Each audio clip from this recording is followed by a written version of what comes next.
All right, this is Brave New History. We're here with Pierre Grimes. Thank you so much for coming on. My pleasure, I assure you. Yeah, absolutely. So, yeah, I'm a big fan. And yeah, your way of describing Plato, of Platonic thought, um, I love it. And just like we were talking about with, you know, uh, you were on with Ike Baker, and him and I are both into Freemasonry, and I see a lot of uh, Timaeus and Platonic thought in Freemasonry, Good. and you're definitely the guy to ask on these.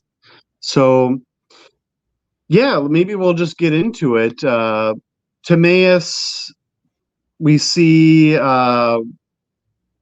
the the senses, described in detail. We have Platonic forms, mathematics that describe the liberal arts, right? And yeah, so maybe we'll just get into it here. What are your thoughts on these here? Well, perhaps I should start on uh, the way I approach it, which is um, some time ago, several of us were sitting around, and the invitation to join the group was that you have to get into Homer's Iliad. And so the group, small group, we sat around and we were reading it, and good heavens, I'd heard a quote and I said, wait a minute, that's a, that's, wait a minute, this is too important.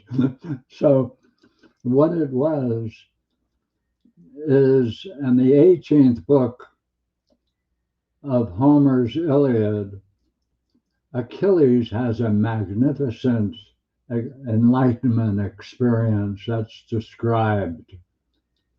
And as he describes it in the 18th book, as a flowing of divine luminosity, he says, and it comes from the self. And I went, wow.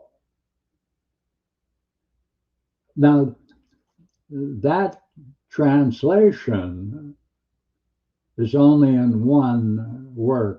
All other translations of Homer's Iliad do not express that word. The idea of self upon reflection turns out to be present in hundreds of times in the Iliad. And therefore, I said, wait a minute, it's only in one translation, the Balboa translation. I said, what's going on here? Well, I said, wait a minute, let's go to Plato right now. Let's go to the Parmenides. And then we read the first hypothesis of the Parmenides. No one translates it literally. Everybody translates it as the highest ideal is the one itself.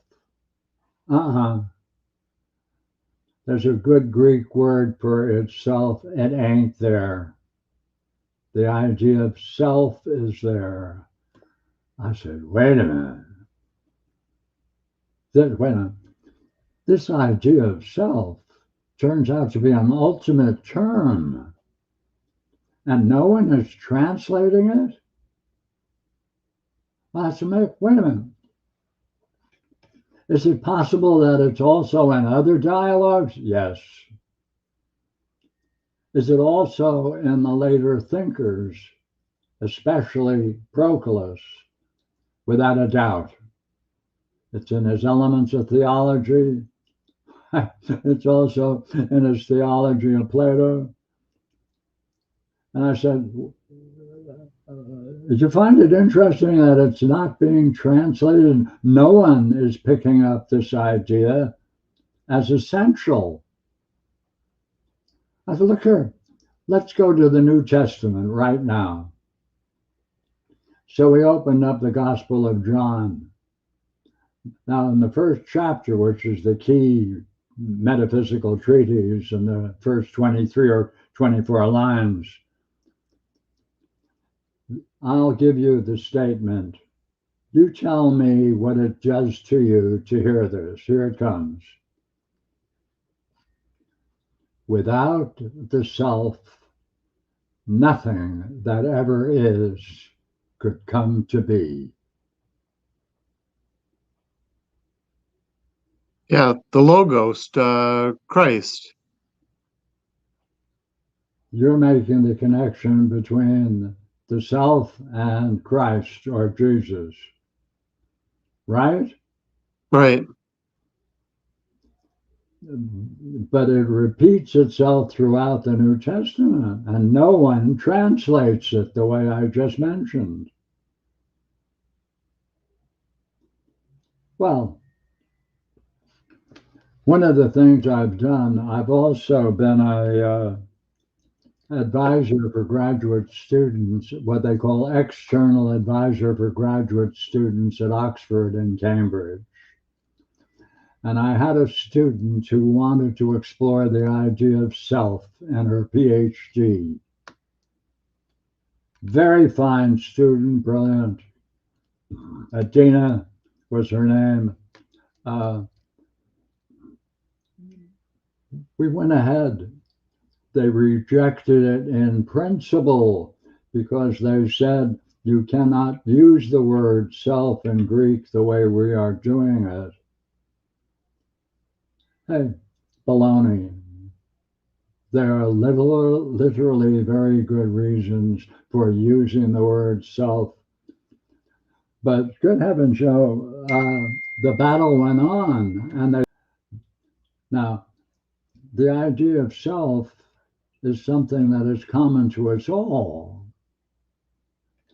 And that's the great metaphysical difficulty, which is how can something so profound as the idea of the one show itself in everything we look at? Everything we look at is a one book, one coffee, one. That's all we experience. How is it possible there can be an ultimate idea of the one and simultaneously everywhere? What's the connection between the two? How does that happen? Well, the word they often use to describe that connection is the word participation. But things participate in the one. Well, same thing that you see for the idea of self. Everybody believes they have a self, and they should be able to describe the difference in their idea of self with their friends and others. Of course, the riddle is no one can do that. But yet everybody believes they have this self.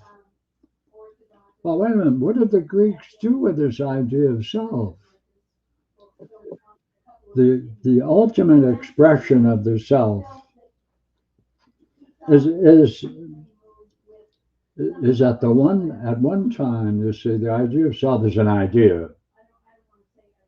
You can say it's a one. It's the one. It's a one idea. By the way, the word idea in Greek means to behold. So if you can behold the self or you can behold an idea, that's the literal use of the word idea, which is where we get the word idea. So the thing that emerges, therefore, is the self is eminently close to the one, but it is not the one. Well, wait a minute. Parmenides, that's exactly what he's doing in the first hypothesis. He's saying, hey, you have to understand this idea of self in terms of the pure idea of the one. And if you do that, there's a certain metaphysics involved in that, and you'll see that everything you've just said about the one can be transferred to the self. That's why he calls it oneself. All the negatives are brought together, and he says, hey, it can't be defined after he does all the negative analysis. But he says you can bring those all together. That describes the self. It's an ultimate term that cannot have any association with anything else. It's beyond the language, it's beyond categories, and that's the idea of the self. Well, now to make sense of this idea, it is in the Timaeus and in the Parmenides and in the Republic. In the Republic, he says, hey, you know what? The kind of idea that we're going to talk about is one. It's a pure idea of one. Has no parts. So we develop a pure idea of one, which is exactly what is needed in the metaphysics and the Parmenides. Well, wait a minute now. How does the one relate to the self? In Greek thought, now we're moving into Proclus especially. He says, you know what? The idea of the one follows from the idea of self because it is one. Self is one. Yet on the other hand, it is not one, it's beyond one. Then what does the one do? And Proclus and also Plato. Well, it provides the very means for being, existence, highest notion, being. And being out of itself is the very source of the intellect, or what we now call the intelligible. And from that, you can then, on the same kind of logic or logos, you can show by the similar reasoning that's the way of defining the idea of the self. The soul. Mm-hmm. Now. What's the relationship between these ideas we just described? Well, they are all in what is called the intelligible. It's all called in the realm or the dominion of the intelligible. He says, well, wait a minute. That's a very lofty idea. Is it possible that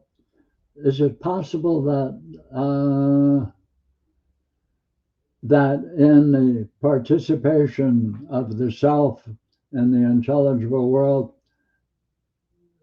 that there are possibly other definitions of self that can follow from that great idea of self? Yeah. How many? 6. No. 6 ideas? Yeah. Yeah, there are 6 ideas of the self. Now, we're now moving into the into the Parmenides. He says, hey, you know what? The nature of reality, you have to grasp it. It can be seen in divine illumination, experiences of divine illumination or enlightenment. Has a vitality. It's preeminently intelligible. Hey, you know what? It's alive. That experience is alive. Well, wait a minute now. Well, what do you mean by these words put together? Nature of reality is one, and you're now talking about divine illumination being the basis of these ideas I just mentioned. Because you know what? See, and Plato's Timaeus, he uses a word that nobody translates properly. Okay, the word essence. You know, essence, baloney. The word is ousia in Greek. Ousia, ousia. You know what ousia is? Ousia is that vitality, is all those words we just mentioned in that mystical experience. And if you just hold on to all of those words that we just described, is you know what? The nature of ultimate reality is you have to see it as this idea of one coming together with this idea of ousia. What does ousia mean? It means something that's alive, that's intelligible, right? And is impartable. That is, you can't break it up into parts, but it's a unity. And underneath it all, there's a certain symmetry that keeps it together. So, you know what? This idea of the one participates in that ousia. That's the basis of ultimate reality. It's meaningful. It's preeminently intelligible. That's the nature of reality. But you know what? When these two ideas come together, they have to mix, and they create something out of that mixture. Because you know what? Even though something new comes out of it, which we call existence, I said, you know what?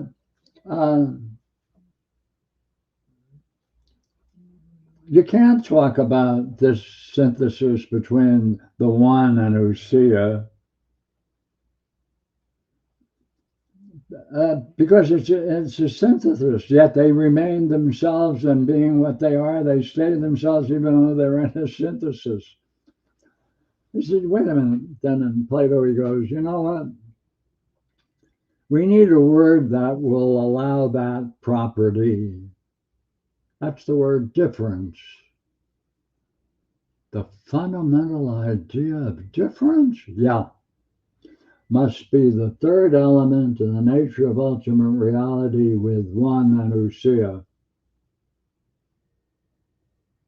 Three ideas then. By the way, you can then take as pairs the one and ousia and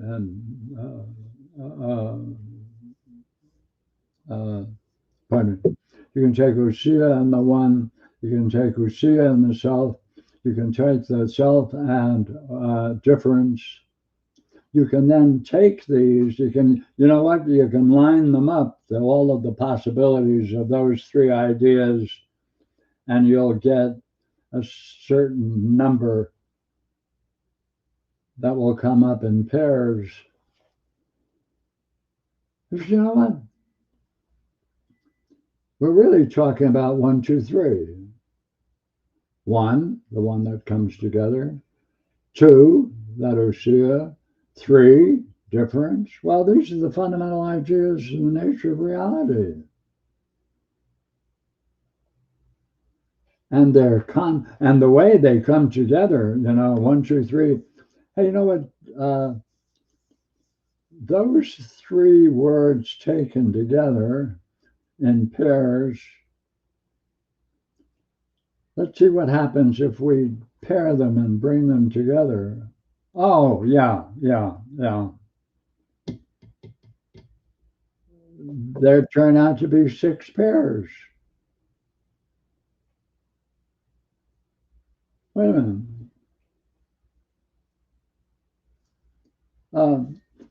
If we decide to see the permutations of those three, we're going to get a certain set of numbers. 1, 2, 4, 1, 3, 6, 9. We're going to get the, Plato calls those the necessary numbers. Why? He says, wait, when you make sure you understand this, if you take those three and you make a grid, 1, 2, 3, 1, 2, 3, and see, then they can be multiples of one another. Okay, if they can be multiples of one another, then you have 2 times 3 is 6, and then there's also 1, 2, 3 is thrice 1. Therefore, there has to be the possibility of the thrice 3, which is 9. Oh, that's the way you do it. Yeah. Now, that's the way you do it. By the way, you know what you just did?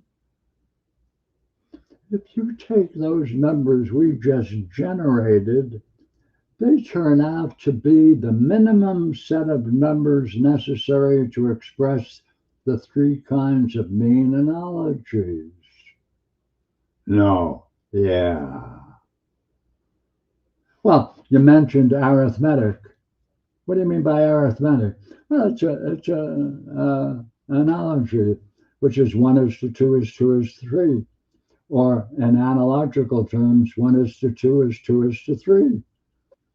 And therefore you can take that 1, 2, 3 anywhere in a sequence of numbers, and they'll always generate an arithmetic analogy. 6, 7, 8, any 3 successively. Wait a minute. Geometric analogy, what's that? Oh, 1 is to 2 is 2 is to 4. See, the middle terms have to be the same, or it's not a mean analogy. Well, so 1 is to 2 is 2 is to 4. Then we also have 1 is to 3 is 3 is to 9. Oh, that's clever. Oh. And wait a minute, would you agree you have another interesting thing? You have a harmonic analogy of 3 terms. Well, do they fit? Well, if you take your minimum number of terms, let's see, you got 6 is to 3 is 3 is to 2. That's 1. And you have 6 is to 4 is 4 is to 2. And they're both odd and even. Well, good heavens. Those necessary numbers, 1, 2, 4, 1, 1, 3, 6, 9, they're the primary essential numbers for these 3 kinds of mean analogies. Oh, by the way,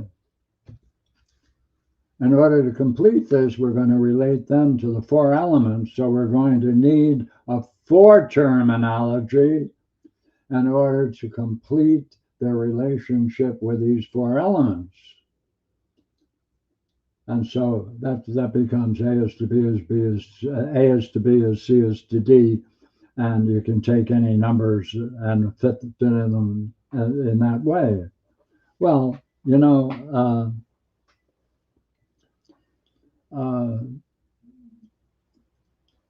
what are we really talking about? You see, sit back. What if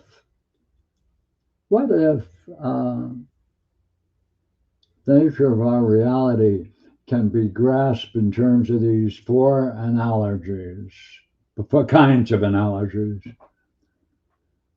What does that mean? Well, did you have the Timaeus in front of you?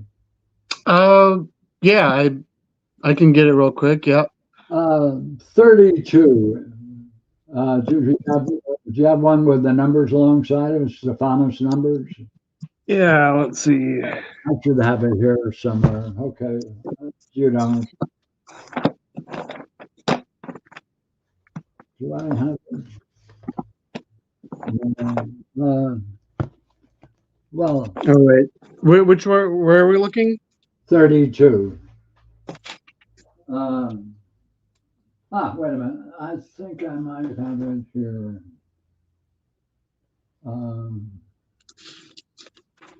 Timaeus. This is Parmenides. Okay, let me.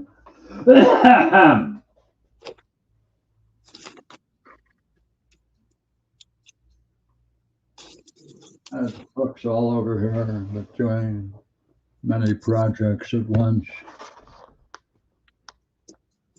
All right, I'm getting closer here. You have it? Almost. Let's see. 32. Yeah.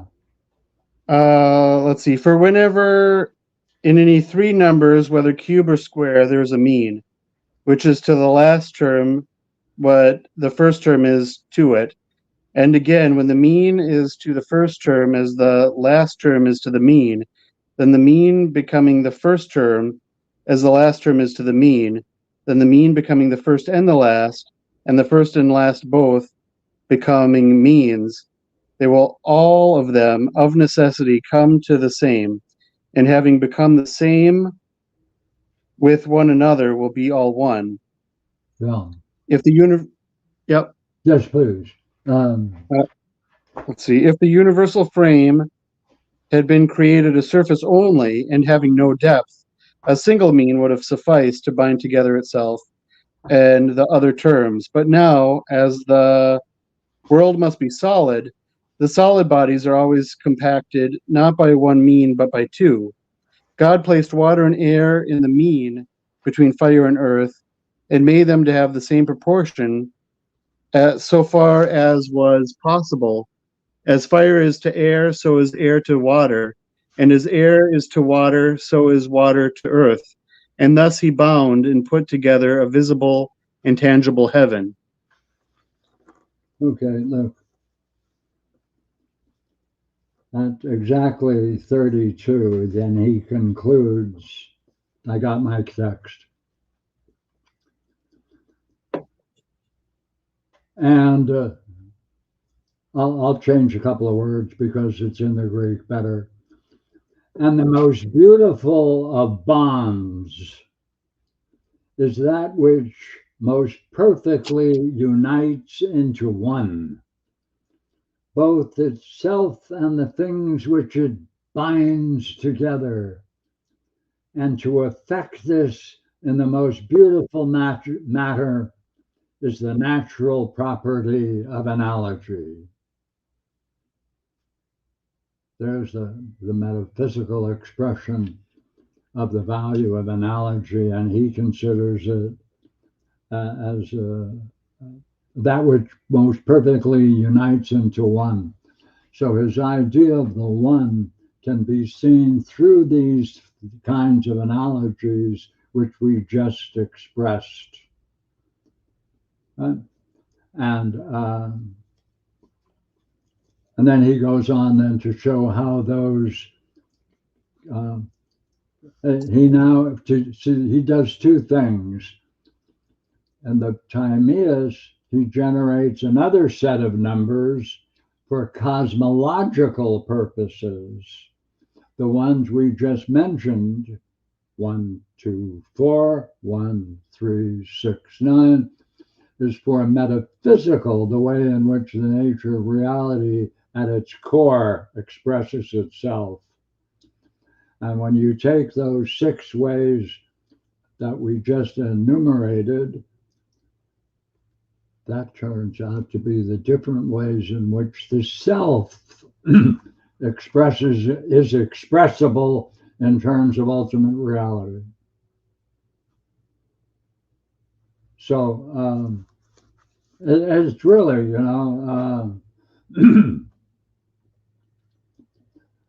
try it another way. Look, our three-dimensional world stands to the fourth dimension as our practical living environment relates to enlightenment. The very terms of enlightenment, hey, you can take all of those terms and all of that expression, the unity of all of those ideas can be understood and beheld. Idea what an idea is to behold. All of the predicates, all of the things you'd say about the nature of that ultimate experience are the primary ideas used in metaphysics, within which you can then separate out into a hierarchy, right? The ideas which are more primary, and you can talk about the relations between them. But what does it assume, see? So our everyday world relates, take a look at the second dimension, or take the second dimension. So you notice when you go into a mirror, everything about you, your life, your perceptions, your reflections, the way you vision yourself and the world about you, none of that shows up in the mirror. A flat image, which is in principle false, by the way, is it not?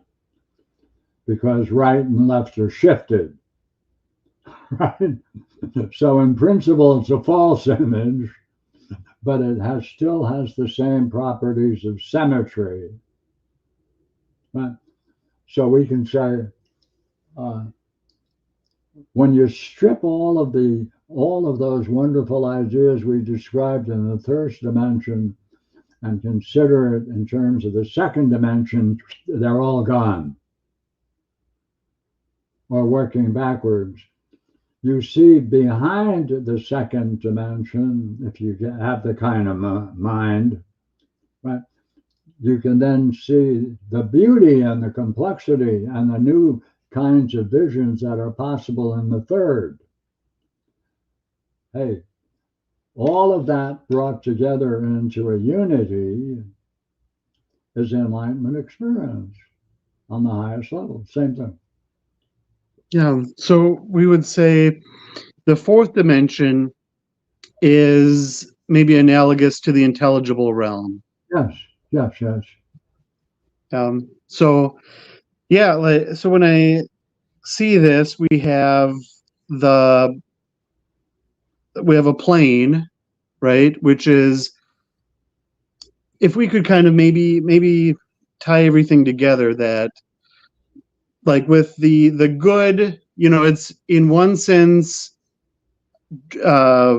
contained within itself, inseparable, right?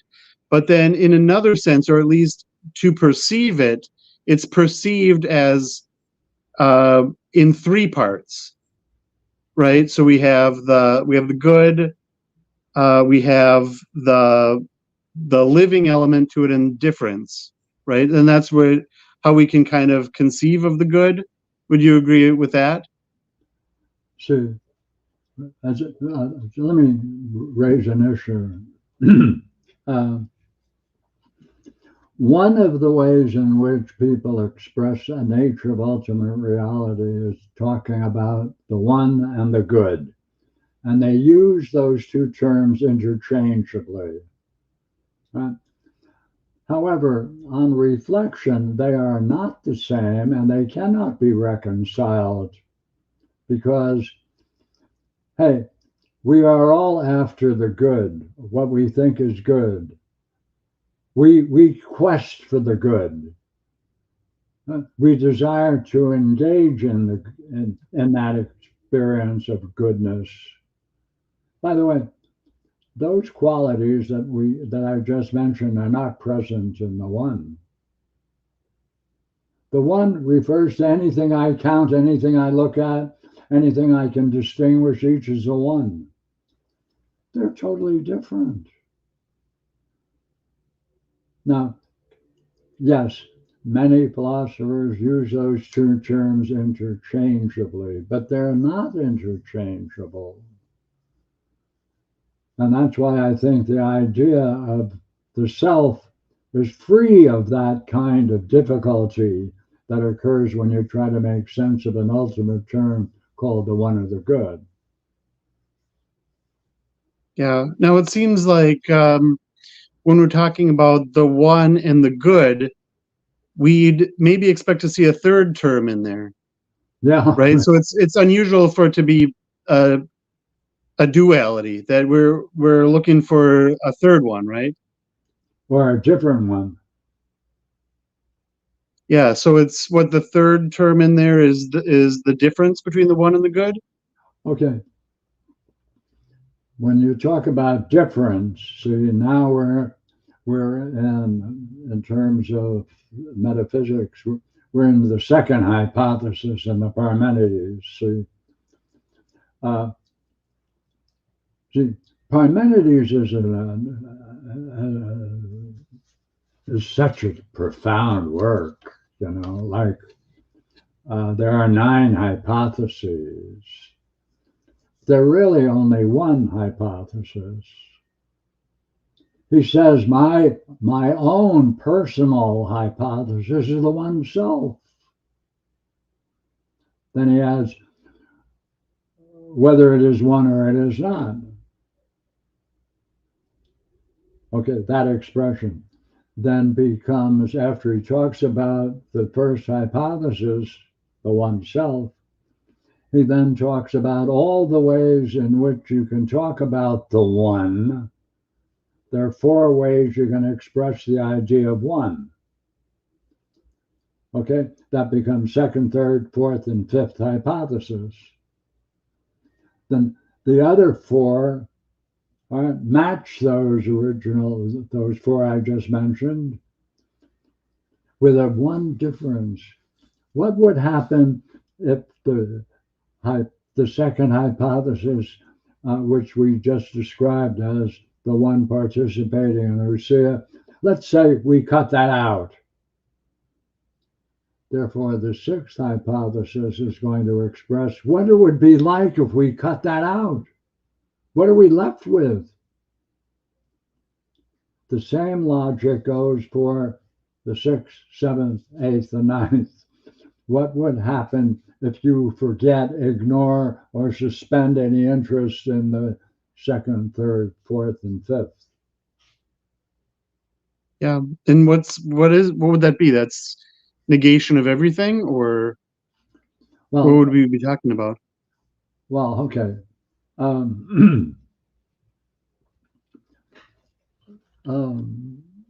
Let me talk about, I'll give an example, okay?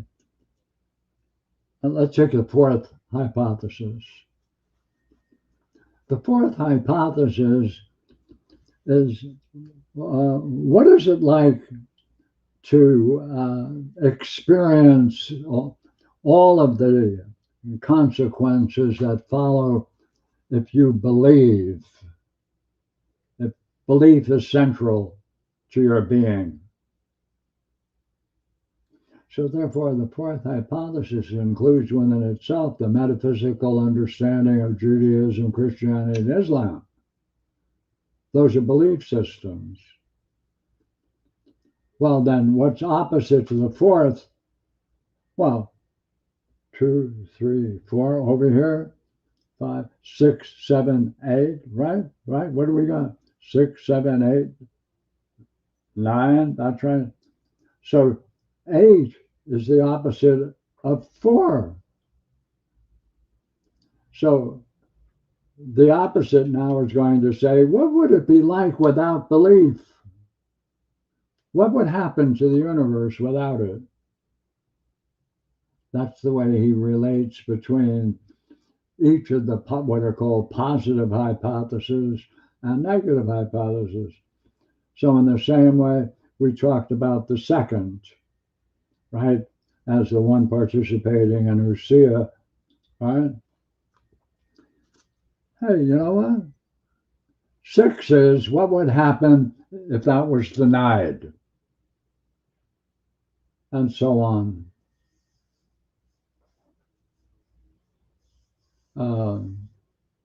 Did I do that in 6 areas? Yeah, okay. Let me get my numbers right. We were talking about the second hypothesis, and therefore that would be not the 6th, that would be the 7th, excuse me. I got it wrong. Okay.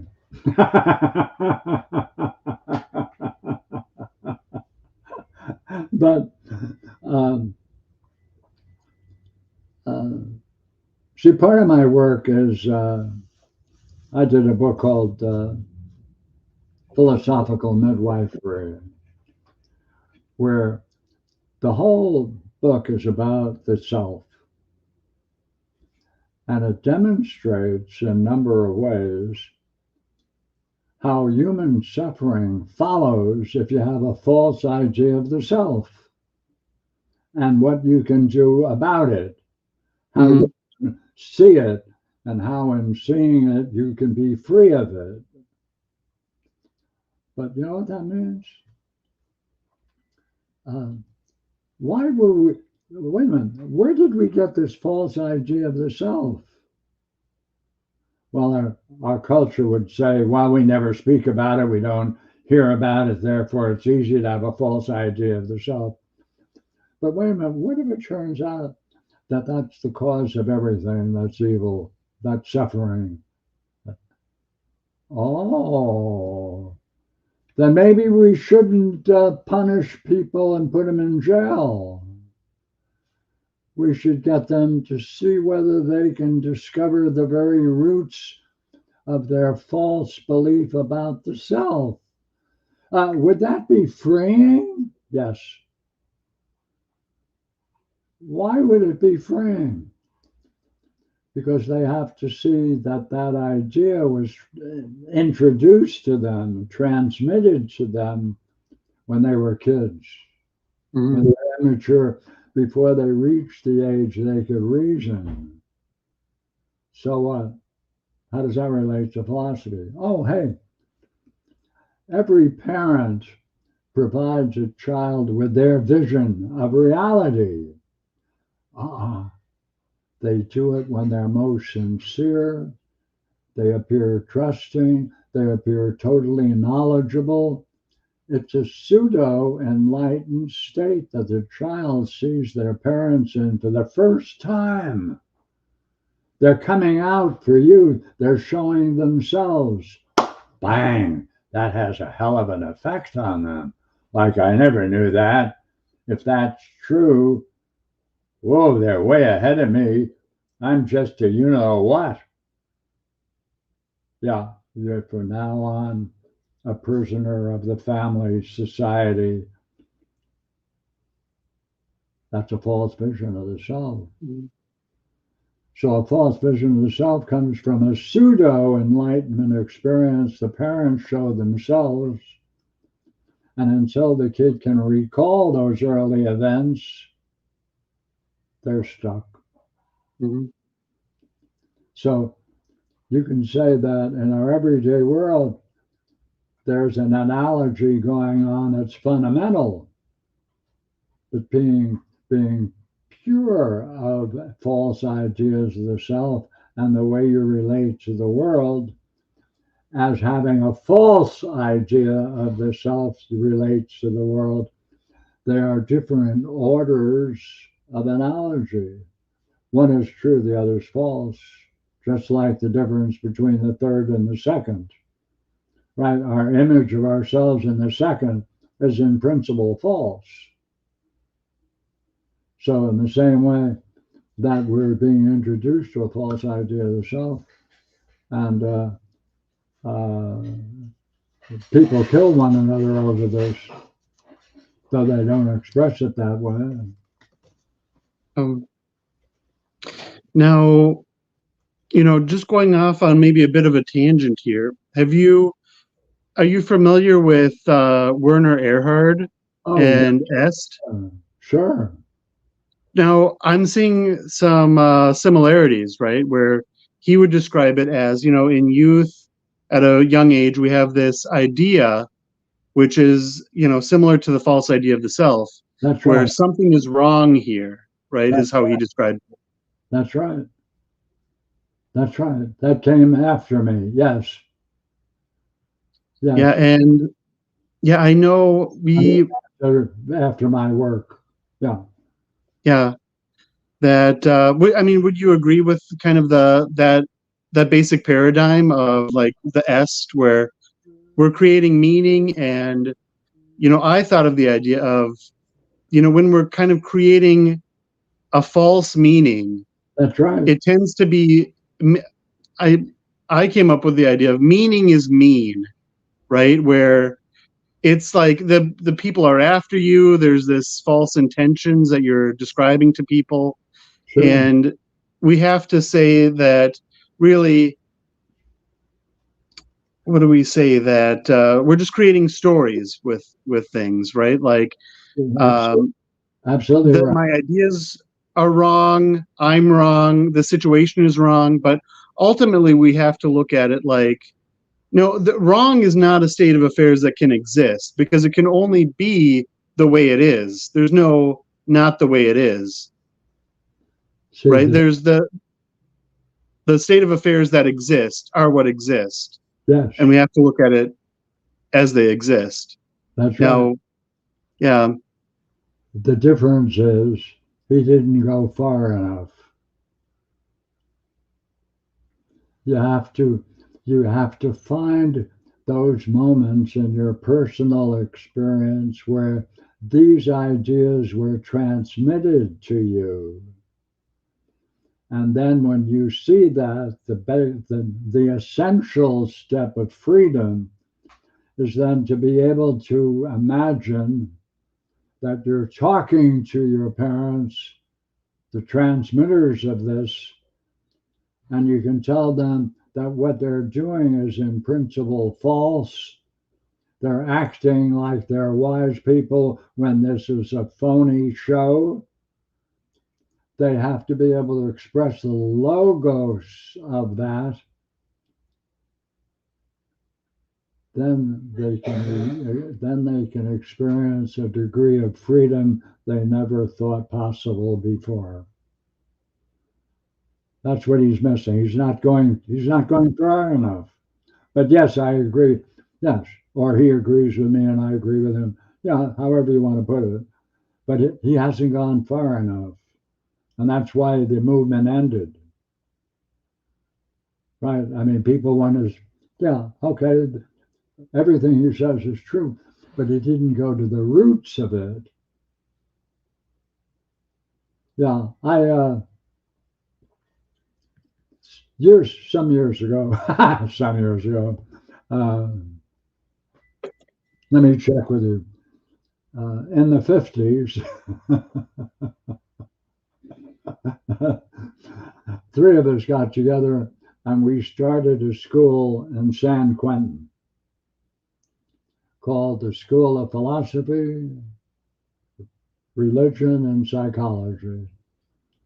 And we had the classes, and we went, and it was really a wonderful classes because, by the way, they had enough time to do their reading.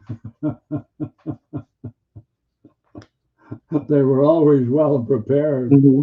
if they took the challenge. And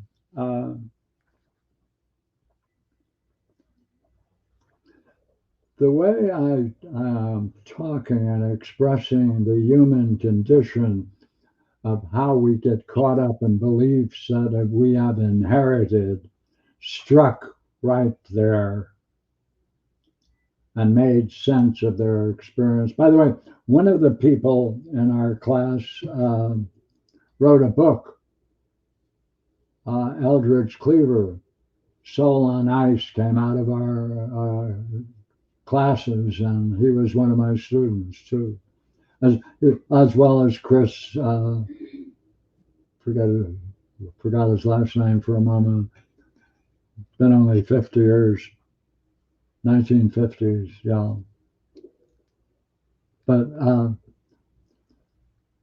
see, we may go extinct.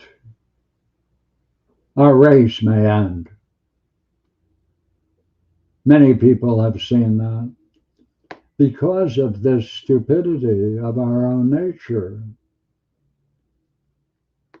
No one should be sent to jail, or killed especially, until we could sit down and talk to them and take them through one of these things.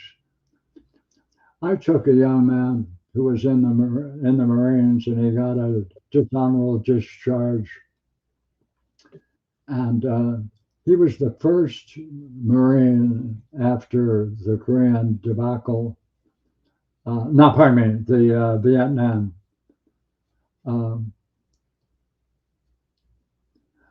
And what we did is just took him through the same kind of logic, same kind of exploration to discover the roots of his problem. Well, when the Board of Review heard this, we shared it with him. He was the first person to ever get his dishonorable discharge changed. Okay, what does that mean? Hey, get the rapists, get the killers. Let's find out what brought them there to that crime scene that made it inevitable that they would act out their beliefs. Because, see, fundamentally, false beliefs have a great value, or had a great value, because it allowed the family cohesion. It allowed them to protect the family, to consider nothing else is more important than the family. And with other families that shared the same belief, they could become a tribe. That's tribalism. That had great value as survival because mankind couldn't survive independently. Now we can, but we're still carrying that primary belief that saved us as if it's still valuable. The trouble is we don't know how we got these beliefs. We're stuck in a false analogy. So we have to then come to realize analogies are most significant. Right? These four kinds of analogies are fundamental.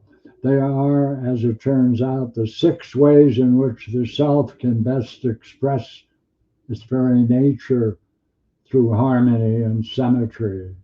That's the root of it. So when people finally do get it, that moment of freedom, spontaneously they enter and are open to the intelligible realm. And by the way, the easiest way to get people to see this is through dreams. Because for the many, many years I've been doing dream analysis, it never fails. Every dream is a story that's vivid, that has its analogy with your everyday world, and is going to point out something to you that you have ignored, which is of importance personally for your own psychological or spiritual development, and you've ignored it. That's the subject behind every dream. So to bring someone to see that, wow, now they have to see things differently. Everything isn't relative. There's meaning that's pervasive, and meaningfulness is at the core of the nature of reality, because that's the source of intelligibility, or intelligibility can express itself in this very way. So that's pretty much what I do and what I am. Hey, I got a new book. Yeah. It's called Socrates and Jesus, a Dialogue in Heaven. Socrates goes up to Jesus and says, hey, Jesus, do you think we may have been the cause of all of the disturbances and difficulties down there on earth? And Jesus says, what? And Socrates, yeah, neither of us put into words what we want to say and what we should have said, could have said, might have said, did say. We never put that in words. We left it to interpreters. And Jesus, maybe we should look over all of these interpreters and take a look at what they've been doing.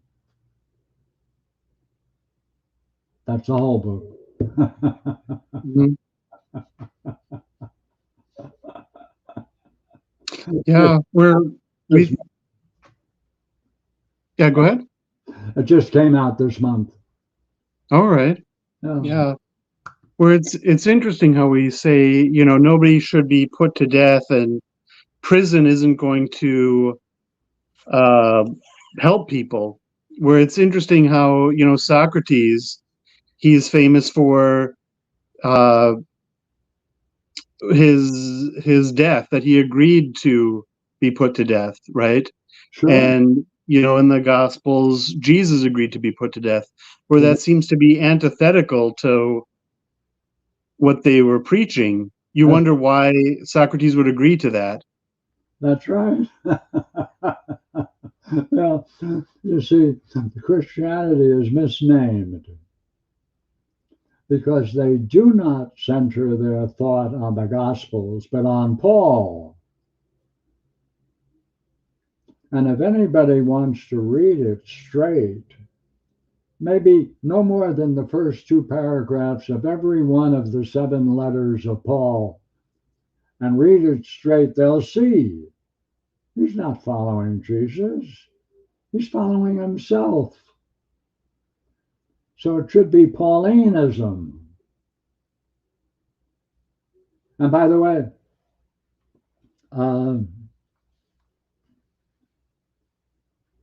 I've heard from a very good source, a very good friend of mine, who studied in Rome at the Pontifical Institute, that the church does have a new translation, but they know they better not reveal it because it will do away with all the all the rituals and ceremonies based upon Paul.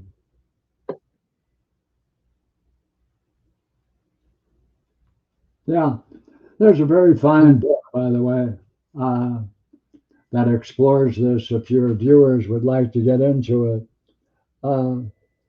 Let me pull it off the shelf.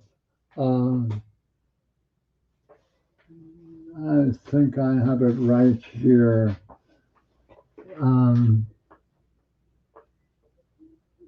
Yeah.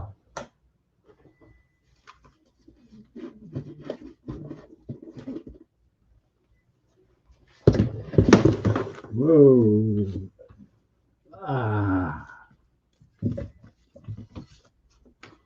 There we go. There. Knocked over the table. The Myth Maker, Paul and the Invention of Christianity, by Maccoby, Maccoby. Well, it's going to be reversed. It's a very fine piece of work. It's going to say, hey, it's best that we understand what we're doing and not assume something is true. If you can then, by your own effort, bring yourself to see something important. Because, that's what we're here for. We're here to learn. We're here to learn about ourselves and about the nature of reality.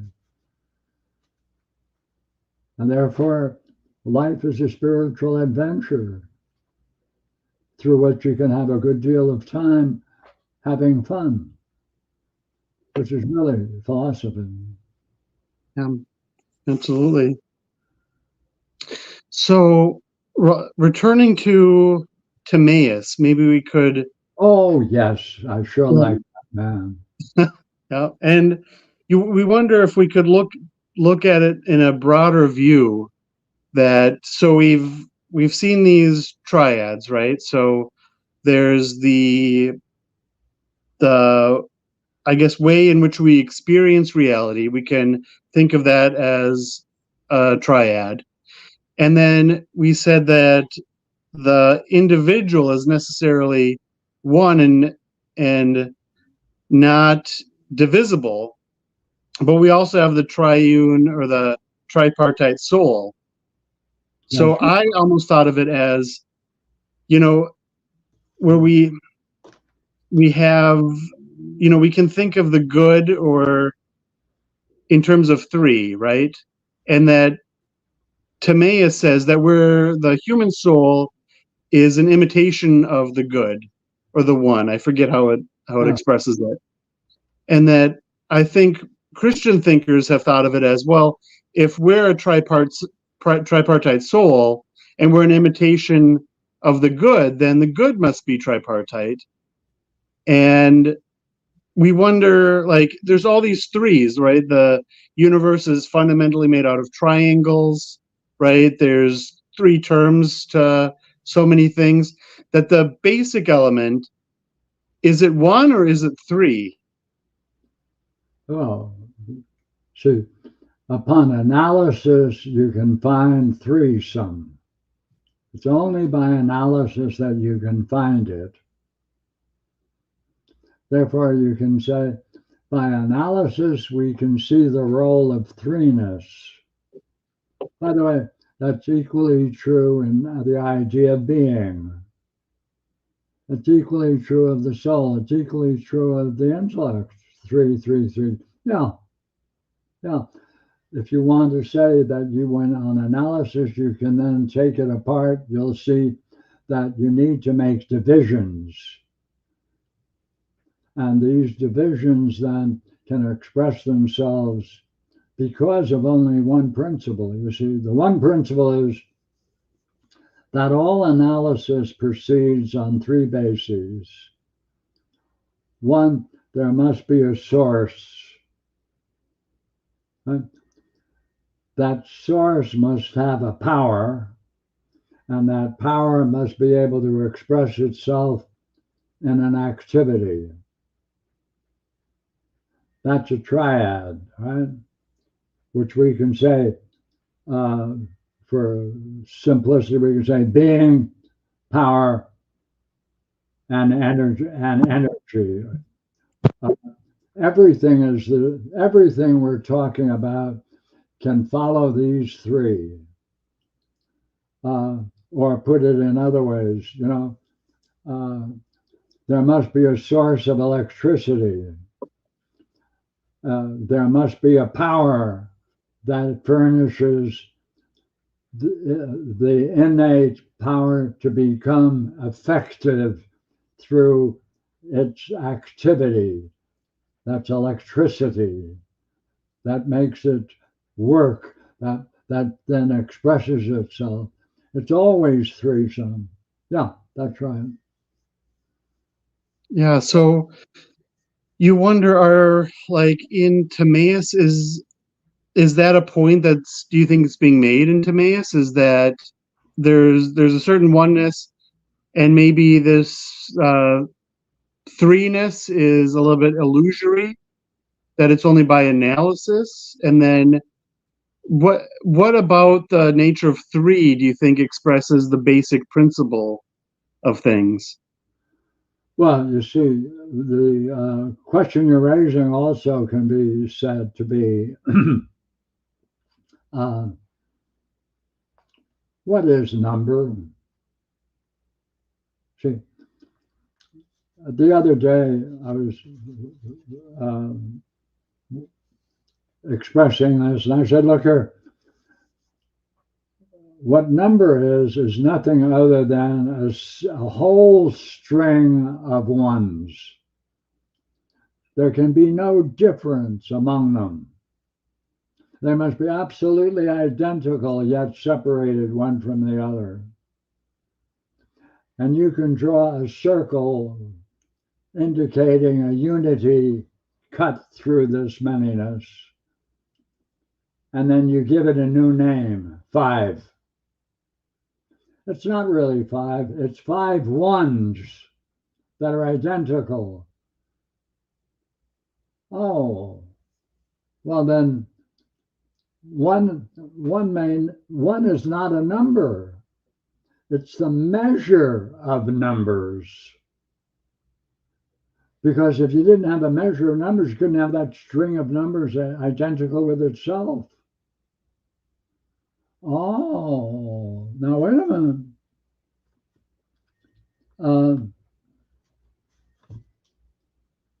2. Why did we ever get 2? Well, wait a minute.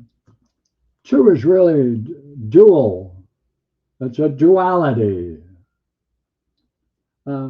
You can't talk about a manyness in its least number of terms without talking about a two-ness. So therefore, it's fundamental to multiplicity. 3. Well, the relationship between 1 and 2 is a third. Therefore, 1, 2, 3 are not numbers.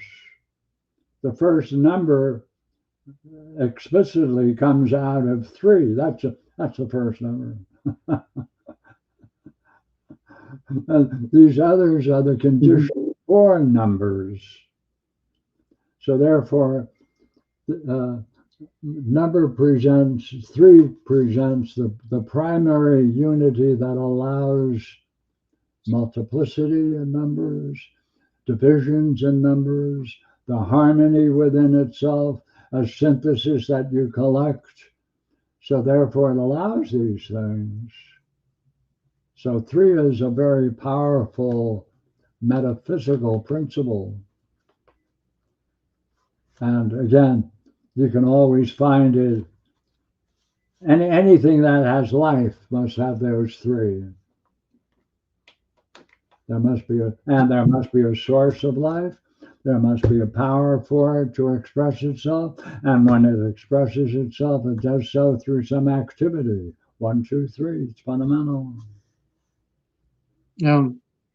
And along the same lines, there's 4 Platonic forms, except maybe there's actually 5, right? As the later thinkers say. And Timaeus says there's a 5th one, but he doesn't name it. That's right. And then along the senses, there's also another unnamed sense, right? That it's something like aesthetics, right? Would you agree? Like, or what do you think? Are there 4 forms or are there 5? Well, he says there, yeah, he only wants to relate to 4, right? And he does suggest a 5th. But you see, at a key point, he says, all of these elements, we call them, or forms, there's something peculiar about them. They all, in a way, relate to one another, and they interrelate, and they have certain conditions that require that they be placed in a certain order. Therefore, there's an interchangeability. He says, you know what?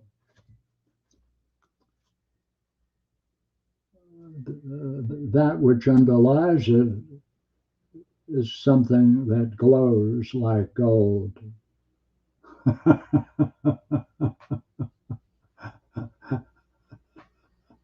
So, in a real sense, he doesn't have 4 or 5 elements. He says, hey, they can be understood, and again, making these divisions.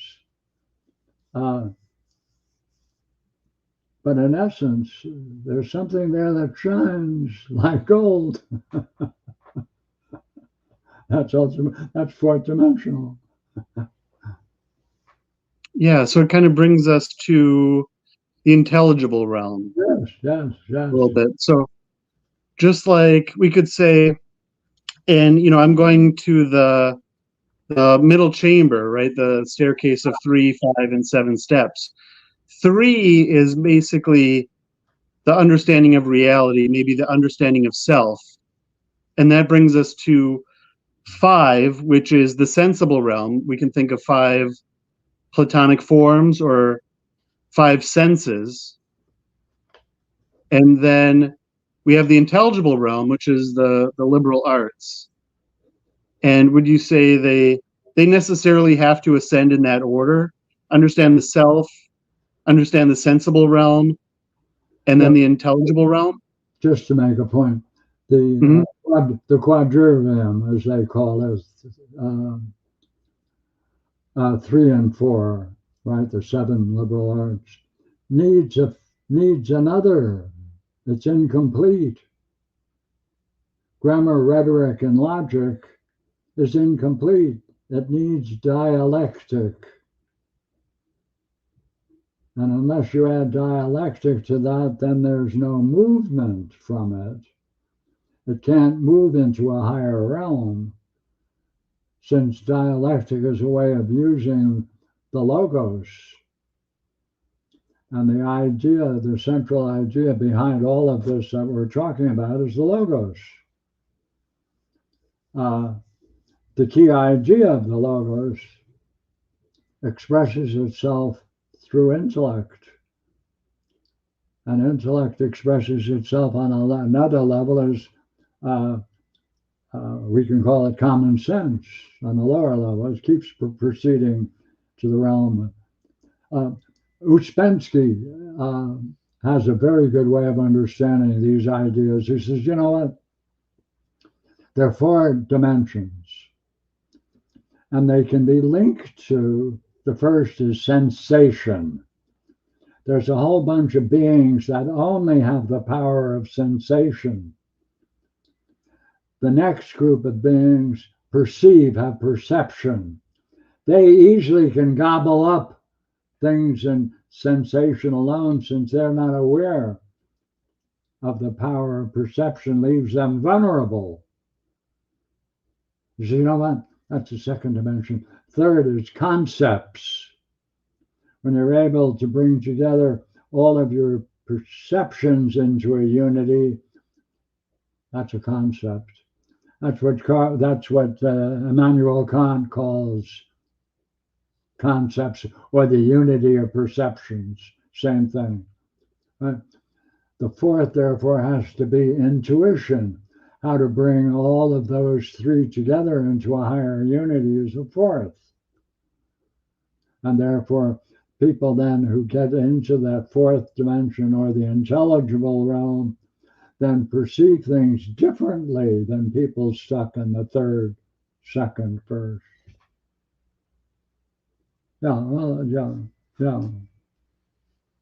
Yeah.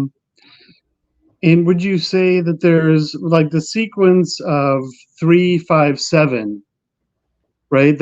It doesn't seem to be ever mentioned by Plato, right? But it seems that necessarily we have 3. 5 and 7, 3 is there. 1, 2, 3. So 1, 2, 4, 1, 3, 6, 9 are the primary, what he calls necessary numbers for the intelligible realm. For the cosmological, you need to go 1, 2, 4, 8. On the other side, 1, 3, 9, 27 is what he uses in the Timaeus. They serve different functions. One cosmological and astronomical. And the other, of course, deals with the higher aspects of the intelligible realm. Yes, please.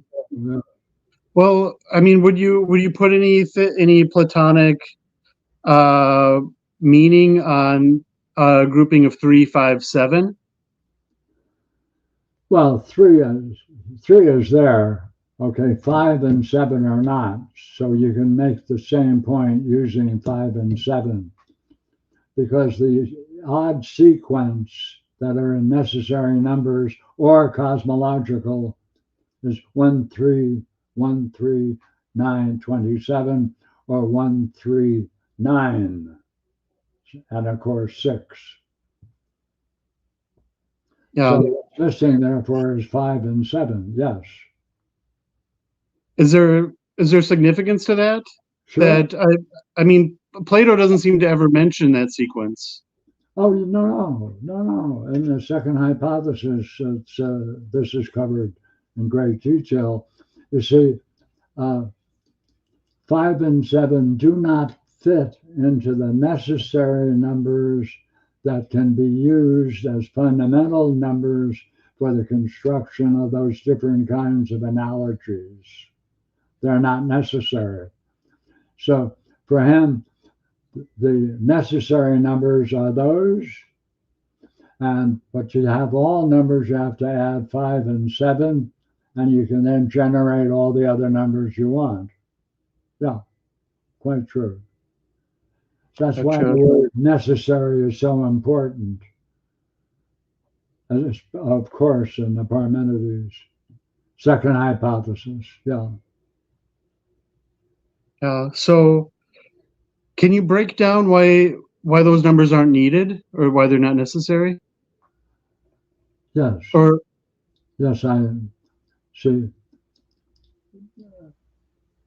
Again, how do these numbers fit? We're looking for different ways in which the self manifests itself.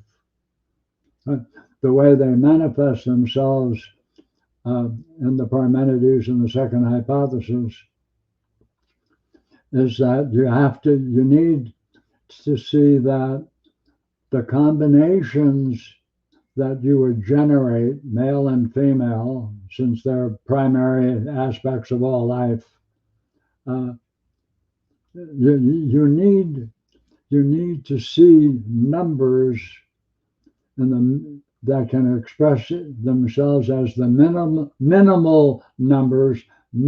number of numbers that can satisfy these four kinds of analogies, right? Arithmetic, geometric, harmonic. And we can go over them like arithmetic is 1, 2, 3, or any sequence of numbers anywhere along the line of numbers satisfies 1 is to 2 is 2 is to 3. But women, see, 1 is to 2, 2 is feminine, 3 is masculine. Therefore, you need another set of arithmetic analogies to satisfy the masculine. 1, 3, 3, 9. The mean term, therefore, is masculine or 3. The feminine terms are in the arithmetic analogy are 2. Right? That same logic then goes for the geometric. Okay, geometric analogy is A is to B is B is to C.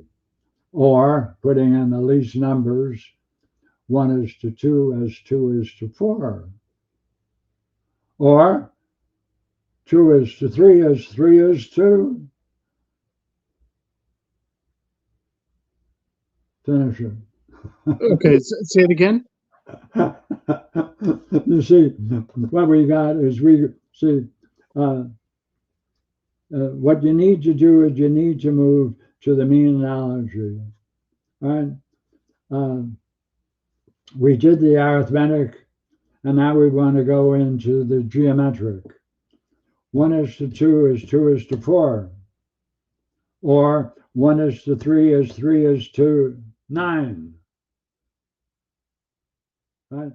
1 is feminine, 1 is masculine. That satisfies the need for those two expressing itself in the analogy in both forms.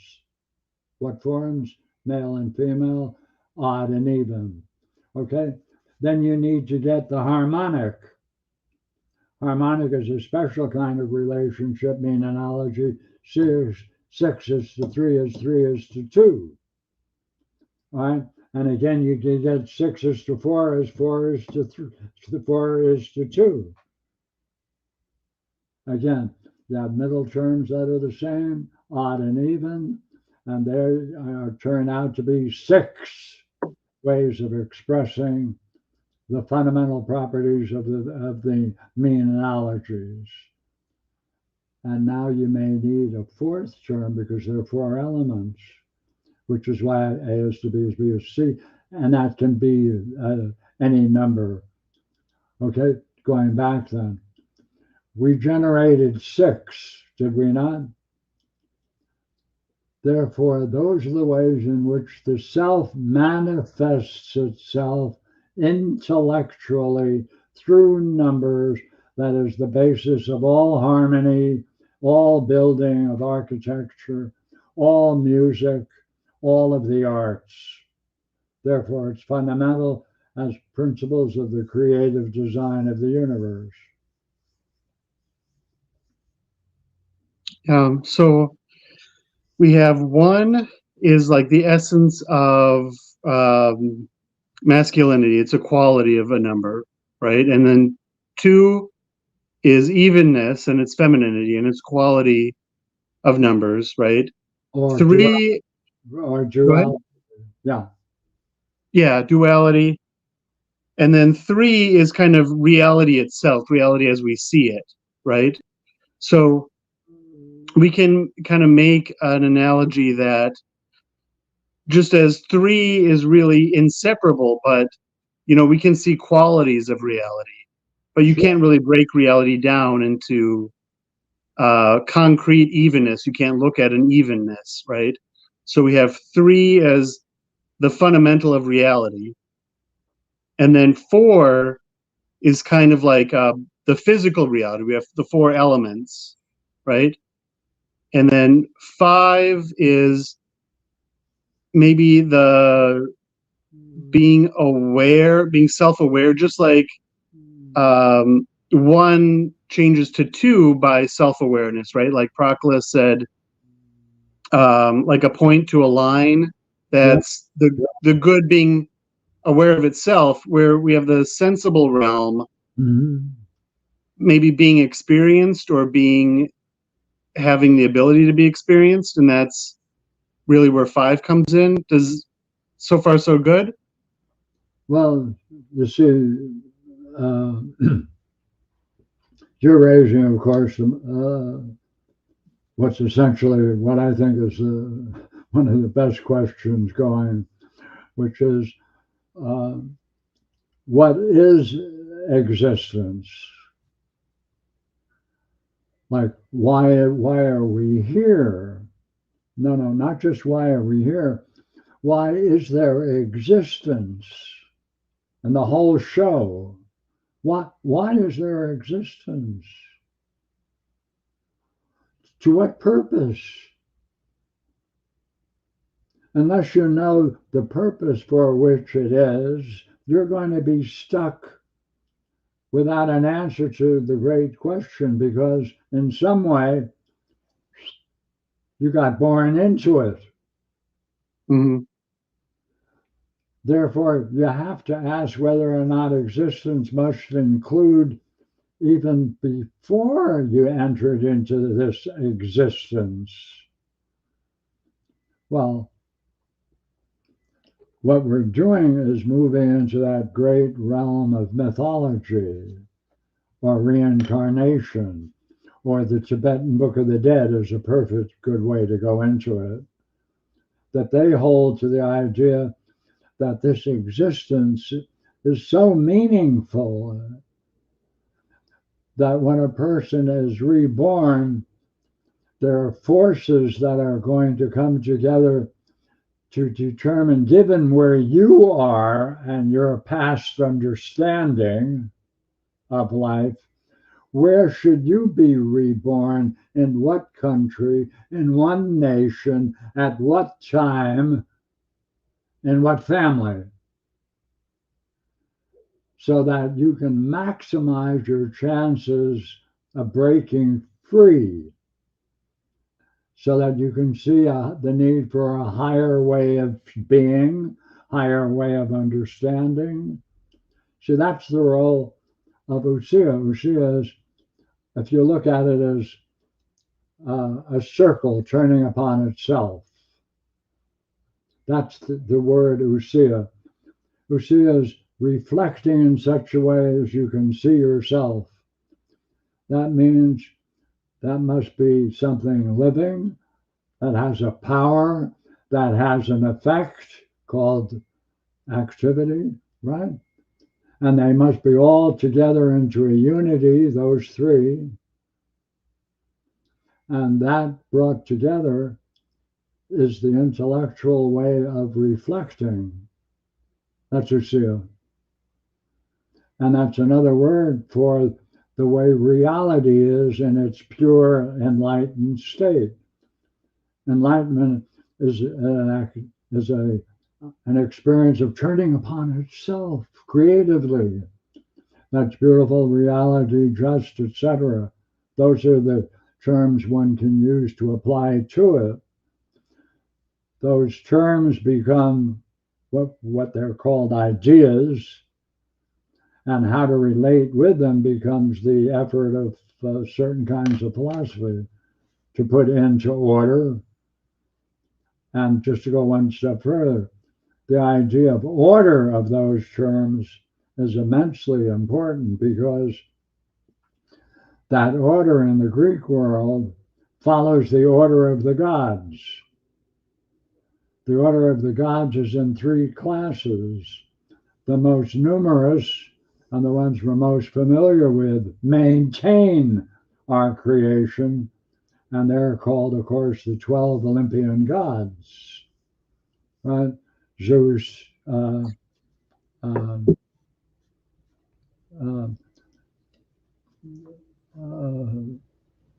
was going to call him Parmenides, Prometheus,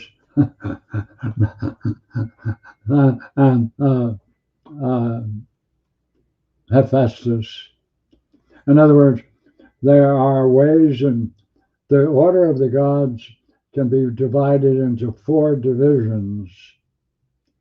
These divisions are principally 3, threesome, and that is to maintain what is. Second, what maintains it on a level of vivific or living, and also anagogic, that level that will allow us to return to our source. The fourth doesn't function among them, rather it guards the threesome, so that threesome remains as it is, perfect functioning. So they have 3 gods in each one of those, and that's the 12. Each one of the gods has a special virtue, and therefore there's an order to virtues. Therefore, there's an order, a way in which the universe has been. See, the curious thing about these Greeks, of course, is they start with the assumption that there never was a creation, except metaphorically to talk about it. But it's something that in principle has no beginning or end.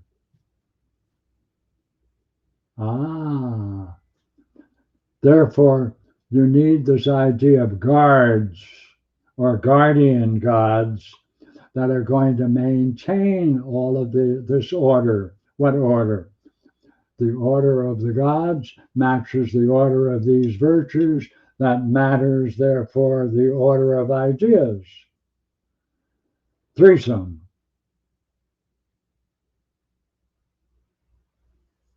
Yeah, no. The way that there one work that only recently has been translated is the theology of Plato. Hey, that is absolutely central to get into this kind of thinking. And Proclus, of course, was the head of the academy in Athens, and he came out of Alexandria. But An immensely profound work goes along with the theology of Plato that he did, called the Elements of Theology. There are 211 propositions dealing with all of these ideas and how they interrelate. And the way to get into this world of metaphysics, the easiest way is to those two works.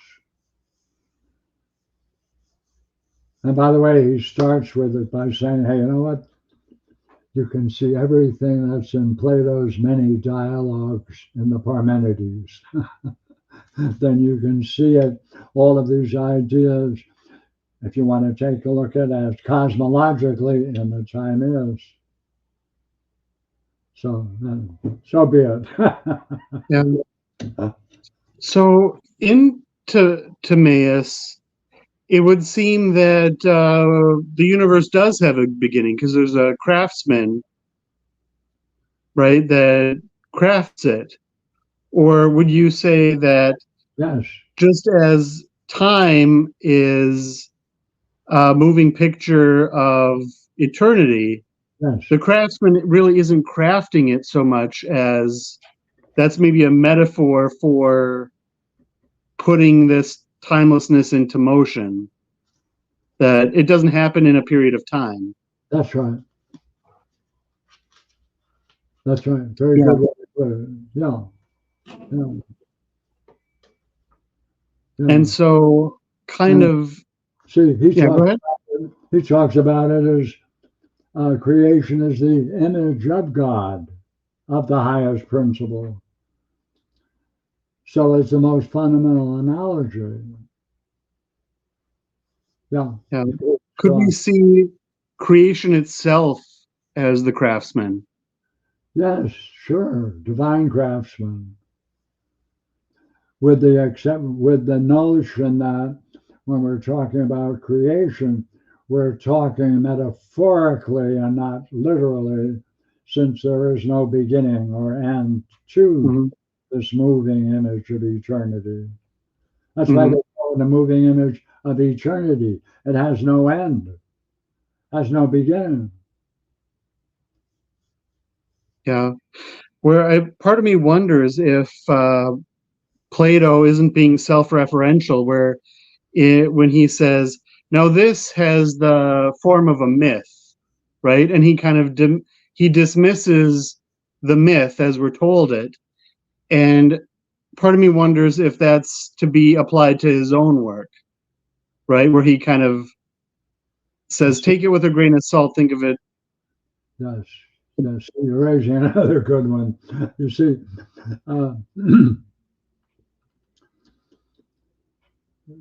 the role of myth in Plato has a most excellent function. Right? It can capture in minuscule an entire thesis hidden behind a story that doesn't make much sense, literally. Okay, look. Among the myths, Plato is going to say, whatever country you come from, it is likely that your homeland had its own mythos. And therefore, to the degree that you do not have a true mythos, those other mythos you can live with, you'll express it, but they're false. There's only one that's true for man, for philosophers. He says that's the Theseus myth. That's the object in Plato's Phaedo, right? So that essentially the myth of Theseus, as you probably know, is that he's the hero who accompanied 14 who are going to be sacrificed to a minotaur that resided deep in a labyrinth underneath what we call Crete today. And they are offered every 4 years, seven boys, 7 girls. And Theseus went along with it because he had to devise a strategy to overcome and kill and slay the Minotaur. Well, he did with the aid of Adrienne, who gave him a sword and gave him a tool where a string that he could use going down in the labyrinth and leading a string behind him so he could follow his way back.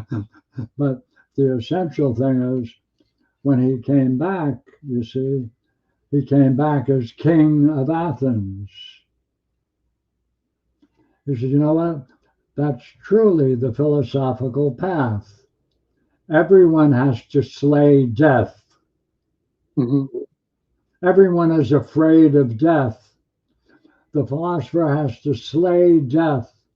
And the way to slay death in the Phaedo, he gives a yoga exercise at around 68.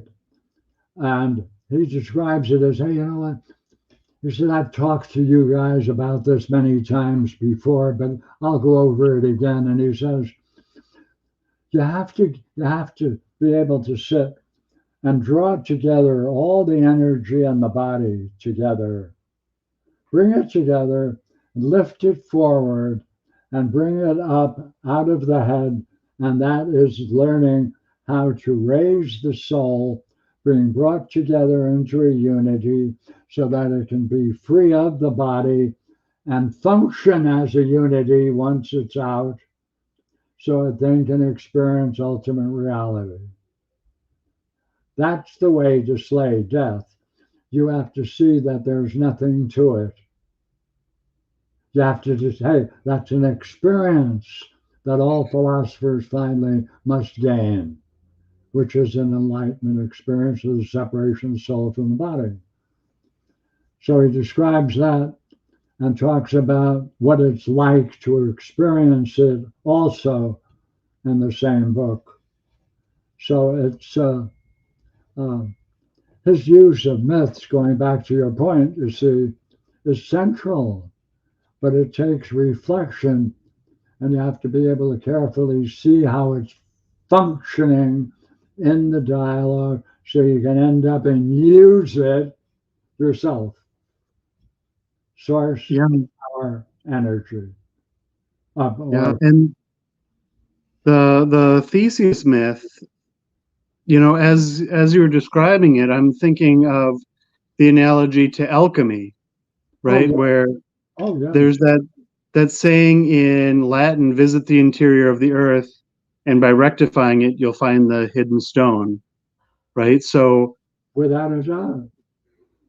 Carl Jung, you know, in his Symbol and Alchemy book, he does a great insight. He says the major alchemist spent his whole life trying to do alchemy. He said he came across a work called the Sermon on the Parmenides, and he realized, hey, these ancient sages were really sages.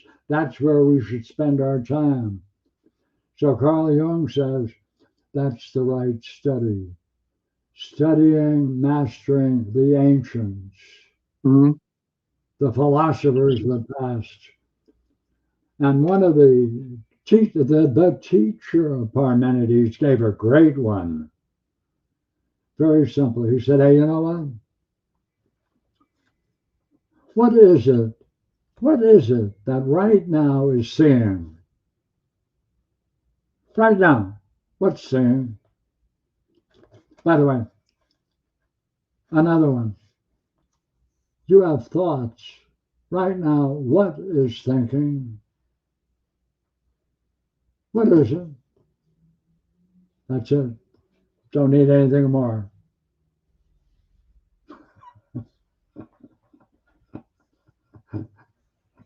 yeah, Who's the teacher of Parmenides?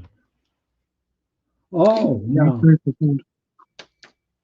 Now, you know, along the same lines as Jung, you know, he wrote this is a tangent here, but we have the 7 Sermons to the Dead. Oh, Are you yeah. familiar with that?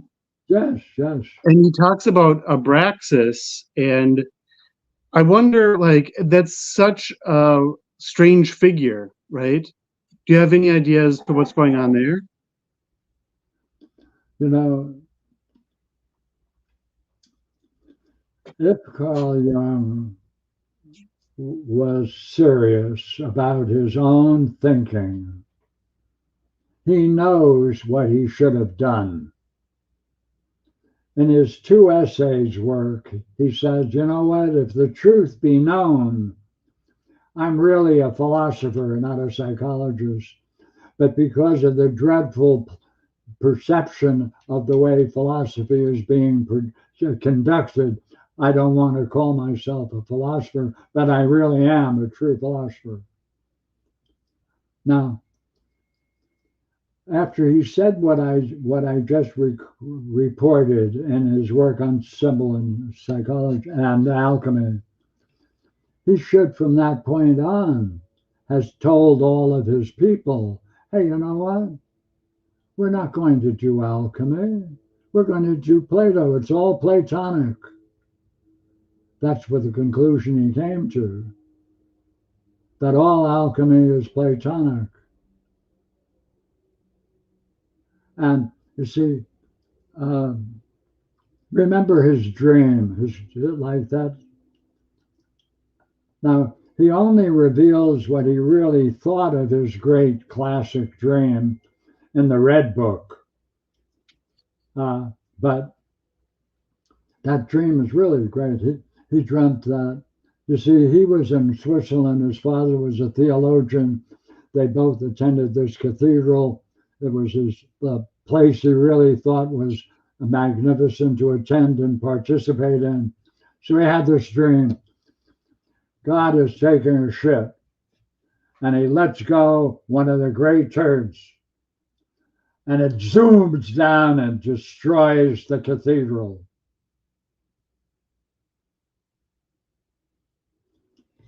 He doesn't say anything about that until he gets in the Red Book, and there he says, by the way, that ended my interest in Christianity. But he waited 30 years to put out the Red Book. Mm-hmm. And it's now being sold for, I don't know how much, $50 it started. But he's a very interesting guy. I've read a good part of him, but he's not consistent. Now, I have a chart that can outline 4,800 different alchemical works. And they're put in a graph during the date of their origin. So from 1600 to 1700, you have all of the graphs of all of these works, 4,000 over 4,800. You know what? They have peaks, they have beginnings, they have high peaks. What we really need to do, not me, but if you know someone who wants to do a book, we should be able to see what social conditions, what hostility there was that existence against alchemy or Platonists, same thing, during each of the countries where these works manifested. Now,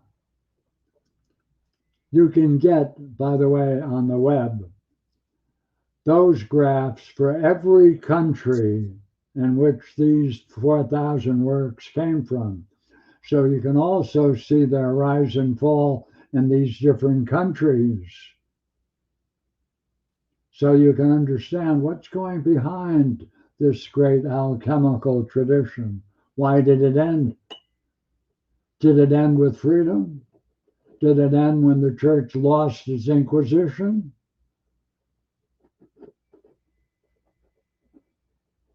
That was a very powerful movement the church brought upon the free men throughout the world, and it's still functioning. Yeah. And what would be your guess as to what brought an end? What did it end in freedom or did it end in oppression? Just say it again, please. What would be your guess as to when the alchemical where the alchemical movements ended? Did they end in saying Yes. we're pretty much free, so we can do away with alchemy, or did they end in somebody putting the kibosh on it? Well, see, this assumption you can relate to the question, at what time were the Platonic works available and not prohibited?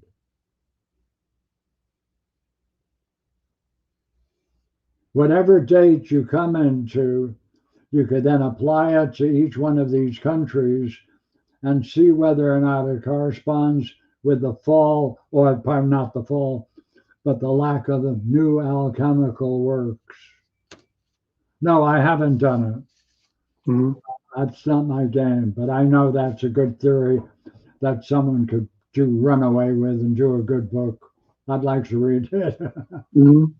Yeah, certainly. I don't want to do it, but it should be pretty simple. Shall Yes. I tell them that you will be Yes. late or what? Yes, yes. Okay. All right. Yeah, do we need to wind down here? Oh, do we need to start winding down? Yes, go right ahead. Or, I mean, do you need to go? No, that was my wife. She just came in and gave me a note. Oh, gotcha. But And the note was, I got a talk coming. Yeah. Another talk coming at after 1:30. What time is it? it's probably close to that now. Let me look. 1:22. Yeah, I got time. Yeah. So, yeah, I mean, maybe we'll wrap it up with, maybe again a broader view of Timaeus, that it begins with the myth of Atlantis, right? Oh, And I wonder if that's not because I was thinking, what does that have to do with Timaeus's story, right? And so I wonder if it has to do with anamnesis, that we're remembering something from a long time ago. And Critias's story of Atlantis is he's certain that this happened, right? Where Timaeus is it's a pretty good guess, right? And that Atlantis is destroyed. Timaeus is a creation story. What are your thoughts on why it's prefaced with Atlantis? the fall of Atlantis was because of man's greed. That's exactly what's happening in our culture. Mhm. And do you see it as maybe, they're talking about a conversation similar to the Republic, right? Yeah. Although it doesn't seem to match up quite exactly because the number of people in the dialogue are different, right? Do you think it's like if this idea of the Republic doesn't work out, that we would have something like Atlantis? No, see, you're quite right. It does not work out. No, put it in different terms. At the end of Book 9 in Plato's Republic, Glaucon says to Socrates, do you think it's possible that this republic will ever come into being, exist? And Socrates says, no, because it is not a design for a state. I have built this as an object of contemplation. It is not meant to be a political thesis. Now, many people don't go that far in their reading, but it's worth reading that the gentleman says, hey, what I've been doing is basically book 2 is an analogy. The whole Republic has to be seen as analogy. Everything that he says has 2 levels. Very often he won't mention the higher. Mm-hmm. You have to make sure that you can make the connections with the higher. Therefore, it is a working, ongoing meditation to do that.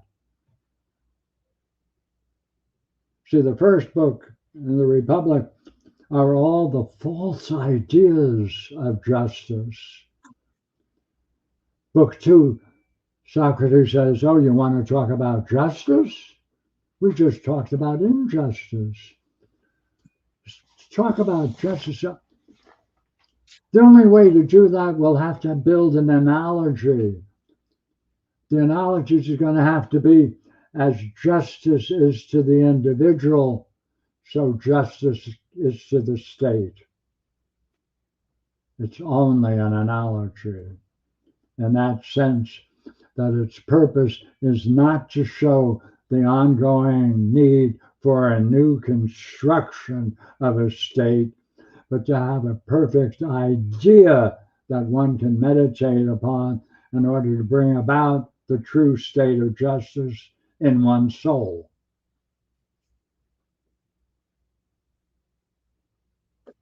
Yeah. Yeah, Yeah. So we could think of the Republic as just like we have these aspects of like the tripartite soul. We could kind of think of the state as the individual, the soul. Sure, That's how sure, we should govern ourselves. absolutely. Sure, good. That's the way to read it. Yeah, yeah.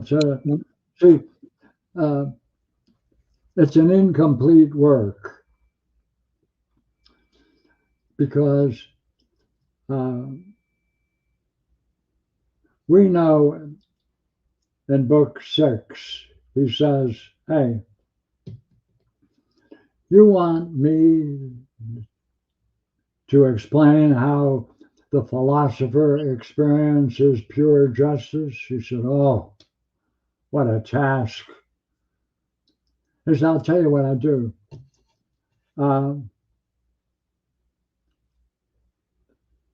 That's really a very lofty subject, and I'm not in the mood right now to talk about it. I'll tell you what, Mm-hmm. I'll give you something second best. That's the rest of the Republic. Mm-hmm. What does that mean?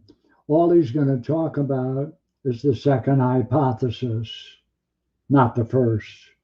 Or he's going to talk about the role of the 4 kinds of cognitive functioning: image, thinking, belief, understanding, and knowing.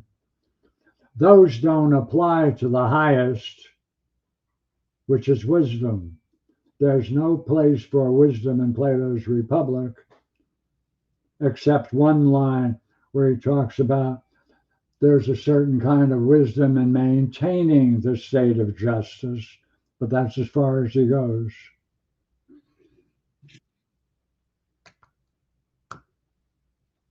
So therefore, in a fun way, he cheated. So we can ask, well, then where's the work on wisdom? That's the Parmenides. Interesting. Yeah, it's interesting how they all relate like that, isn't it? Now, one guy you want to look at for all of Plato's literature, Juan and Maria Balboa's translations. Right?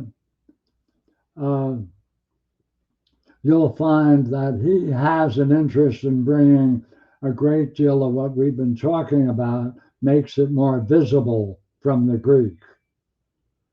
But all the rest of them are good introductions, but aren't worth studying because they don't hit with all their purity the most major ideas and leaves them untranslated. Self, ousia, and mythos, and its relation to logos and being. No, there's, no. Very good. So So yeah, we're at half past. I know you have another discussion to get to. Oh, sure, sure. Call me anytime. Yeah, absolutely. Thank you so much. I loved it. It's a lot to think about. Oh, And yeah. My thank you pleasure. so much for your time. Good, good. Yep. Good indeed. All right. Yep. We'll talk to you later. Another one.